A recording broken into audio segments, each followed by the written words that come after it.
تجھے اعتراض کرنا چاہیے اور اس کو سن لینا چاہیے.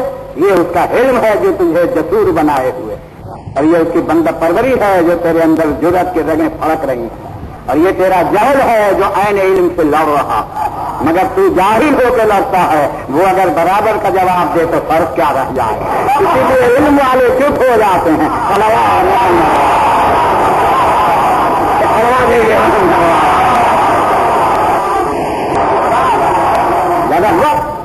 عقل اقام ربوبیت کے لیے, نہ ادراک ربوبیت کے لیے.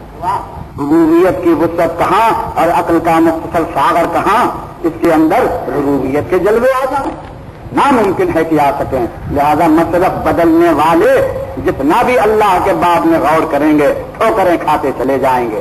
پلٹ کے ذرا دیکھو کاشان عبودیت آباد ہوا یا نہیں, دیکھو اسلام کا فرض بچھا یا نہیں, دیکھو ایمان کی مسندیں لگی یا نہیں, دیکھو صلاۃ کے مسلح آئے یا نہیں, دیکھو زکوٰۃ کی تھیلیاں کھلی یا نہیں, سمجھو جہاد کی شمشیریں کھینچی یا نہیں, دیکھو مکارم اخلاق کی وزنیں سجی گئی یا نہیں. گھر اجڑا ہوا دوسرے کے گھر کی فکر ہے.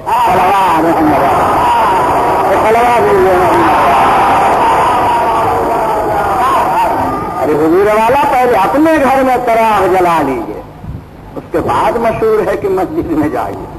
لیکن اپنا گھر تو اندھیر پڑا ہوا ہے, گوشے گوشے میں کہیں انسانیت کی صورت نظر نہیں آتی.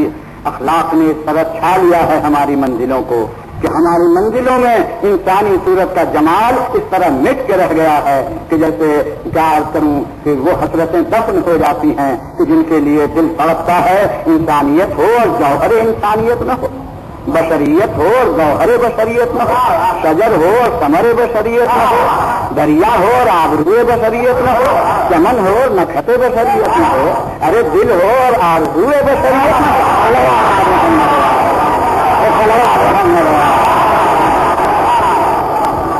یہ بھی کوئی بشریت ہے, یہ بھی کوئی انسانیت ہے. لہذا دیکھیں آپ, بڑا بے نظیر ہے جوہر عقل, بڑی قیمت ہے, بڑی قیمت ہے. رہا اسے بازاروں میں فروخت نہ کر دیجیے, رہا اجنبی کے ہاتھ بیچ نہ ڈالیے. ارے ناشناس جس کے گھر میں دولت ہو, ہیرا نہ پہچانتا ہو, اور بچہ ہو شیشوں میں مل کے ہیرا مل جائے, تو اسے کیا پتا ہے کہ یہ کیا جوہر ہے. ایک مٹھی لے گا, بازار میں جائے گا, شیشے کے بھاؤ بیچ ڈالے گا اور مٹھائی کھا کے چلا آئے گا. اسے خبر تو نہیں ہے کہ کیا ہے, جوہر شناخت نہیں. اپنی عقل کے جوہر کو پہچانیے اور ہر قسم ناقص کے ہاتھ میں فروخت کیجیے, کسی جوہری کے ہاتھ دیجیے کہ جو جوہر پہچانتا ہو. اور اگر جوہر شناخت ہوگا تو اتنی بڑی قیمت دے گا کہ عالم میں کوئی دے نہ سکے گا.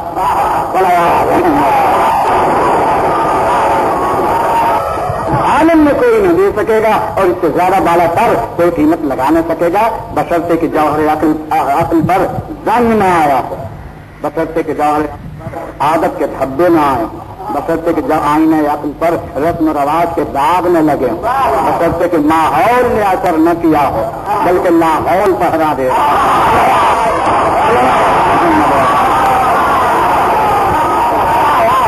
اگر ایسی عقل ہے تو خدا جانتا ہے ایسی عقل کی قیمتیں کیا کوئی لگائے گا. کوئی عاقل ہو تو قیمت لگائے, ورنہ ناشناس کچھ نہ سمجھے گا اور اسے کچھ نہیں معلوم ہوگا. حضور یہ جوہری نہیں, وہ گوہر نہیں پہچانتا, وہ صدف کا دام لگاتا, کیونکہ جوہر شناخت نہیں. لیکن جو جوہری ہے وہ نظر لڑی رہتی ہے, کان میں بات پڑی رہتی ہے کہ یہ گوہر ہے, اس کی قیمت اور ہی ہے. وہ اگر لے لیتا ہے تو تاج شاہانہ کی زینت بناتا ہے اور وہ خزانوں میں رکھتا ہے. اور معمولی ناشناس لوگ نہ پوچھے, ان کی نظر میں کوئی قیمت نہیں. ہو سکتا ہے کہ تم کسی کو معمولی انسان سمجھ رہے ہو, مگر جوہر شناس کہہ رہا ہے کہ اس کے جوہر کے ہم پرکھنے والے ہیں, اور جب ہم پرکھتے ہیں تو ہم اس کو پسند کر کے اپنی رضا دیے دیتے ہیں اور جوہر لیے لیتے ہیں.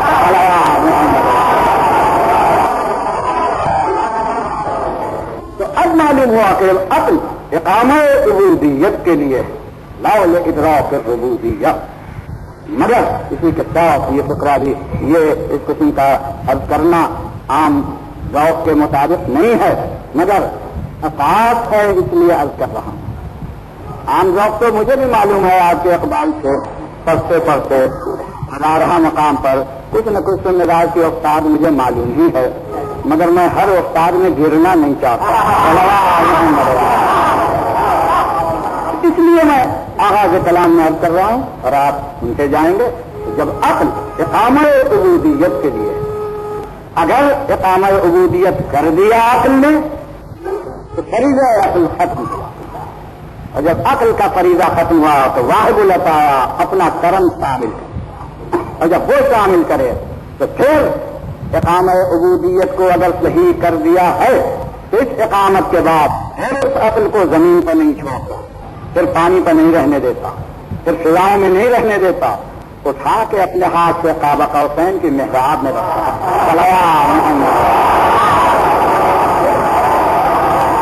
اور وہاں رکھ کے آواز دیتا ہے سبحان الذی اسری بعبدہ. دیکھا آپ نے اقامہ عبودیت ایسا کیا زمین پر کہ بات پہنچی آسمان پر. یہ ہے اقامہ عبودیت. اور جب اقامہ عبودیت کر چکا تو پھر العبودیت جوہرۃ کن هو الربوبیہ. دل سے آواز بلند ہوئی تو عبودیت وہ جوہرہ ہے کہ جس کی سب سے باطن ربوبیت ہو جاتی.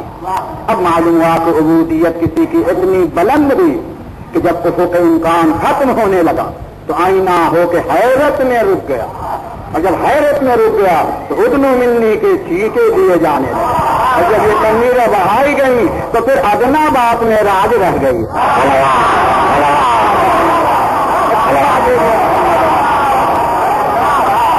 ذرا بلند بلواتے ہیں یہ پڑھنا نہیں ہے، یہ پڑھنا نہیں، جملہ معترضہ درمیانی بات تھی. عرض کرنا یہ ہے لہذا ایسی عقل ہماری کہ جس پر ہمیں ناز ہے، جس پر ہم عاقل و عقلا کے وزن میں ہیں، ایسی عقلیں ہماری کیا ہوئی؟ عقلیں ہماری جب گرفتار عادتوں کی زنجیروں میں ہو گئیں اور بیڑیاں عادات کی عقلوں میں پڑ گئیں تو یہ مسافر جو دور تک جانے والا وہ اپنی ہی گرد چکر لگا کر رہ گیا، اور جب اپنی ہی حدود میں رہ گیا تو اب اپنی عادتوں کا نام عقل رکھنے لگا.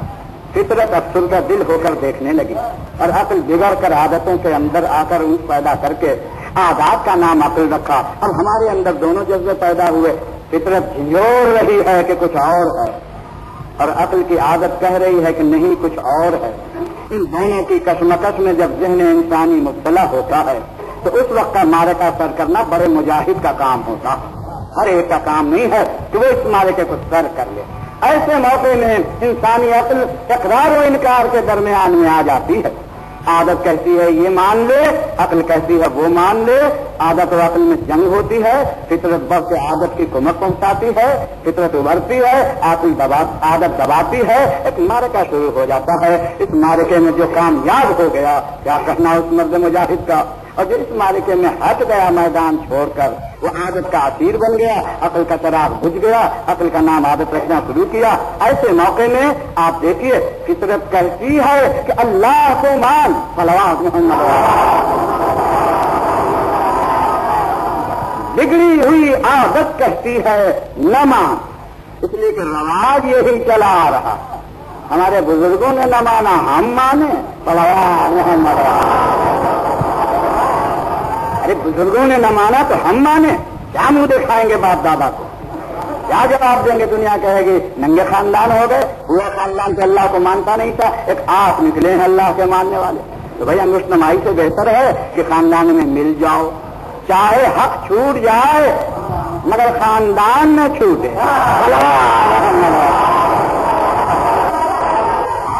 لہذا اس بنا پر عقل کہتی ہے، فطرت کہتی ہے ہر کوئی بنانے والا کہ جو تیرا رب ہے، جو معبود برحق ہے، لیکن بگڑی ہوئی عادت ماننے کو تیار نہیں. اب دونوں جذبے جب مواج ہوتے ہیں، ایک مرتبہ مبلغ آ کر کہتا ہے قولوا لا الہ الا اللہ، دیکھو اللہ کو مانو.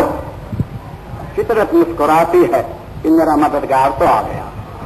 عادت بگڑتی ہے کہ ماننا نہیں، میں بہت دن سے طاقت میں ہوں، بہت دن سے طاقت میں ہوں. بہت دنوں میں عادت ایک دو دن میں نہیں پڑتی، حضور مدتوں میں عادت پڑتی. ایک دو دن میں عادت کہیں ہوتی ہے، 10-20 برس گزر جاتے ہیں تب کہیں عادت آ کے مستحکم ہوتی ہے. لہذا عادت والا فطرت کے مسکرانے سے ہٹنے والی ہے. عادت نے کہا نہیں نہیں میری بات بھی رہے, فطرت نے کہا میری بات بھی رہے. اب حضور دونوں کے بیچ میں ہوتا کیا ہے؟ اللہ نہ مان پھر کیا مان؟ لات مان. صلوات محمد انشاءاللہ خوش ہوں گے آپ. آہستہ آہستہ میں سنا رہا ہوں. اللہ نہ مان مگر بالکل نہ مان تو فطرت ناراض, اور بالکل مان لے تو پھر عادت کے خلاف.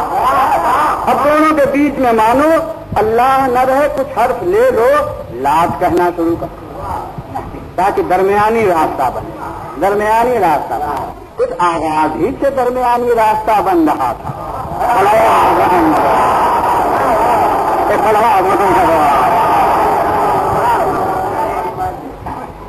اس نے آواز دی تم ہر ایک کے بندے نہیں ہو, اس خدا کے بندے ہو جو عزیز. ان کا اگر عزیز ہی مان لیا تو محمد کی بات ہو, عادت ناراض ہو جائے گی. ذرا ادھر کی بھی بات رہے ادھر کی بھی بات رہے. کیا رہے؟ عزا مانو. عزا مانو تاکہ کچھ حرف دکھانے کے رہیں تو کچھ ظاہر میں دکھانے والے حرف رہیں, صورت بدل کے مان لو, عادت کی بھی بات رہ جائے, فطرت کا بھی تقاضا رہ جائے.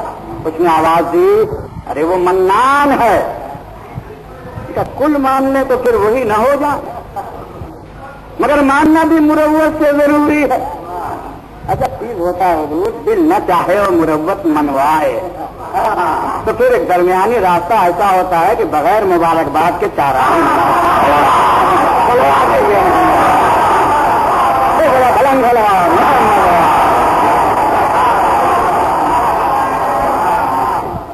نہیں جی چاہتا منان ماننے کو. منان خدا منان ہے, پھر کیا ہے؟ نہ مانو چھوڑ دو. یہ بھی تو ممکن نہیں, آخر فطرت بھی تو چونکا رہی ہے, ماننا ضروری. پھر کیا؟ منات مان لو. دیکھیے منات مان لو تو دیکھیے بالکل نہ مانتے جب بھی یکسوئی ہو جاتی, کل مان لیتے جب بھی خوشا بحال ہوتا. یہ کیا قیامت ہے کہ کچھ مانو اور کچھ نہ مانو.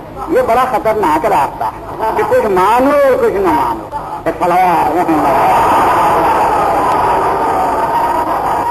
کچھ مانو اور کچھ نہ مانو.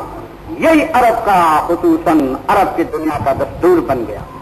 اور اس نے اس طرح پر توحید کو بھی اقرار کیا, اور توحید کا اقرار نہیں بھی کیا, امر بین الامرین درمیان میں رکھا, کچھ مانا اور کچھ نہ مانا.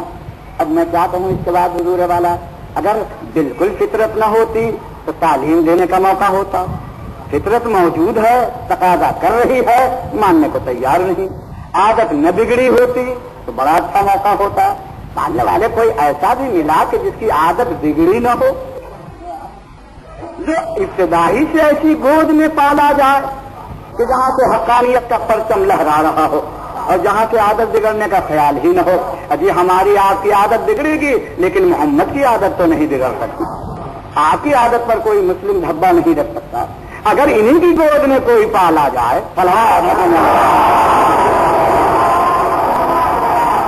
تو بحث طلب نہ رہ جائے گا اور نہ غور کی بات رہ جائے گی. مگر میں اپنے نبی سے عرض کروں گا, یا رسول اللہ, بڑا زمانہ گزر گیا 1400 برس کا, آپ نے بڑی زبردست تبلیغ بھی فرمائی اور آپ نے سب چیز پیش کر دی, لیکن آپ بدلاغ بتائیے. یہ ہے عرب, یہ عرب ہیں. آپ ایک نہیں, ان کو 1000 لاکھ کروڑ نہیں, ارب مرتبہ بتائیے. مگر یہ ماننے والے نہیں ہیں, یہ ماننے والے نہیں ہیں. اور میں جب نہیں مانیں گے تو میں ایک لفظ کروں گا ادب سے, حضور کیسے مانے, مدتوں سے یہ لات کے عادی ہو گئے.